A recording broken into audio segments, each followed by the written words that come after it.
Ok, qui aimerait changer certains aspects de sa vie? Ok, ceux qui lèvent pas la main, votre vie elle est parfaite? Pourquoi pas, hein? Alléluia si c'est le cas. Si tu perçois ta vie comme étant parfaite, alléluia. Ok, je suis pas du tout là en train de remettre les choses en cause. Au contraire, c'est génial. Il y a toujours des choses qui peuvent être améliorées, mais c'est bien de la percevoir comme étant parfaite. Je perçois ma vie comme étant parfaite. Il y a des choses que je peux améliorer dans cette perfection, parce qu'une perfection est composée d'imperfections. Si tu observes la nature, elle est parfaite, et si elle est parfaite, c'est grâce à ses imperfections. Remets l'humain à la nature, ok? Remets ce qu'on fait à la nature, ce qu'on appelle le biomimétisme. Juste observe la nature, et tu comprendras qu'on a beaucoup à apprendre d'elle. Donc du coup, par rapport au changement de vie, si tu veux apprendre certaines choses pour justement changer de vie, parce que pour changer, il faut apprendre et mettre en pratique. Il y a une différence entre le j'aimerais et le je dois.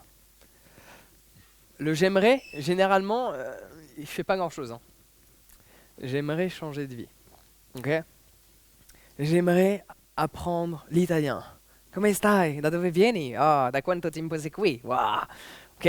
J'aimerais apprendre le grec. Yasu, pos pas. Ok, il y a des grecs ici ou pas? Non? J'aimerais apprendre le bahasa. J'aimerais apprendre l'anglais. J'aimerais apprendre telle et telle langue. Ok, cool. Mais qu'est-ce que tu fais? Nada. Rien. La différence qu'il y a entre un j'aimerais et un je dois, c'est une nécessité. Qui a voyagé en dehors de la France dans des pays dits du tiers-monde? Tiers-monde en Asie, en Indonésie, voilà. Là où c'est intéressant, c'est quand vous... Alors, moi, je vous recommande pas de rester tout le temps là-bas, mais juste pour observer ce que je vous dis, que c'est pas juste des conneries, ok? C'est réel. Allez dans des resorts, ok? Juste une journée. Tu peux très bien dans plein de resorts aller à la piscine, voilà. Juste, vas-y, va là-bas et demande à parler au manager du resort. Et là où c'est intéressant, c'est que tu vas être confronté à un mec qui parle peut-être 4 ou 5 langues et il les a appris en 2 ans. Et il parle 4 ou 5 langues. Il les a appris en 2 ans. Pourquoi? Parce qu'il n'a pas eu envie d'apprendre l'anglais, il n'a pas eu envie d'apprendre l'italien, il n'a pas eu envie d'apprendre le français. C'était une nécessité pour que lui et sa famille puissent se nourrir. La différence qu'il va y avoir entre dans les pays du tiers-monde, les gens qui travaillent dans les resorts qui ont des postes plus élevés, la différence qu'il va y avoir entre eux, c'est pas uniquement le salaire, c'est qu'ils travaillent avec l'air conditionné et qu'ils ne sont pas dehors sous 40 degrés. La différence qu'il va y avoir, c'est que leur famille, ils ne sont pas à 5 dans la même pièce, mais ils ont tous une chambre. Parce que apprendre une langue va déterminer leurs finances. Et donc du coup, en l'espace de 2 ans, ils arrivent à apprendre plusieurs langues, 4, 5, voire même 6 langues. Parle aux managers dans tous les resorts. Tous les resorts. Pourquoi? Parce que cela était une nécessité. C'était pas de « Ah, j'aimerais, ah, ce serait bien ». Non, non. C'est que ma vie ne changera pas, ma vie, celle de ma famille, si je ne fais pas cela. Et la volonté qu'il y a derrière n'est pas la même. Donc juste observe, va dans des resorts. C'est très intéressant. Et observe les gens qui sont dehors.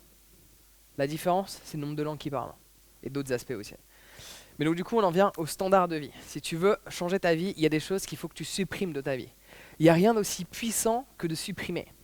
Alors, dans le management du temps, il y a différentes choses. De base, c'est ok, est-ce que je peux le faire moi? Et après, est-ce que je peux l'automatiser? Est-ce que je peux le déléguer? Alors, c'est moi qui dois le faire maintenant ou je le procrastine on purpose, je le procrastine, je décide de le procrastiner plus tard, ou je le supprime. Supprimer des choses, c'est la chose la plus importante que tu peux faire dans ton quotidien. Parce que ça te dégage du temps pour faire autre chose. Il y a une chose qui m'a...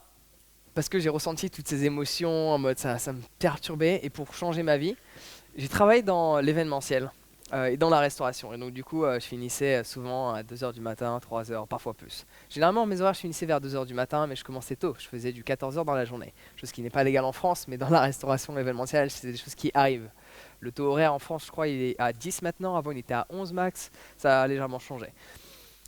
Je finissais à 2h du matin, après une journée de entre 11 à 14h.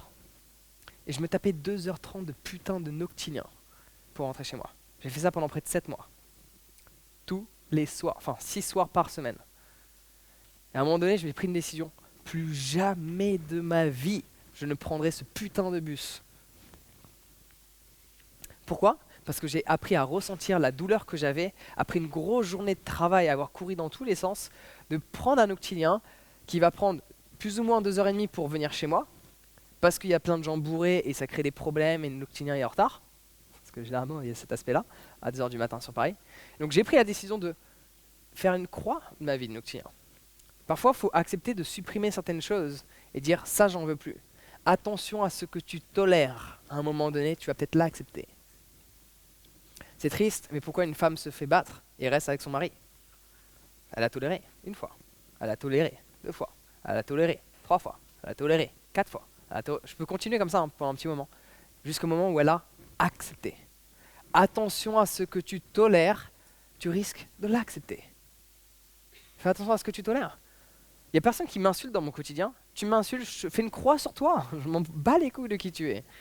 Il n'y a personne qui m'insulte dans mon quotidien. Je ne me suis pas fait insulter outre que sur les réseaux sociaux, mais là c'est une autre histoire. Tu ne peux pas la contrôler, ce sont des gens qui se cachent derrière un PC. On ne m'a pas insulté depuis je ne sais pas combien d'années. Parce que déjà, je n'attire plus ça dans ma réalité. J'attire plus de conflits. Alors ça peut arriver qu'il y a des petits fights, tu vois. Mais c'est des fights où on arrive à se poser. D'ailleurs, conseil magique, tu as un fight avec qui que ce soit, même si t'es pas à Bouddha, ok, assieds-toi par terre, en tailleur, en face de la personne, regarde-la dans les yeux, je peux t'assurer que ça va calmer le tout. Ok. Véridique, ok. Fais le test. T'as un problème avec quelqu'un, au lieu d'être là, assieds-toi par terre, en tailleur, face à face, et respire. Idéalement, synchronise ta respiration avec la personne et je peux t'assurer que ça va calmer le tout. Il y a des choses que tu ne dois pas tolérer. Il y a des choses que tu ne dois pas tolérer en fonction de ce que tu veux changer.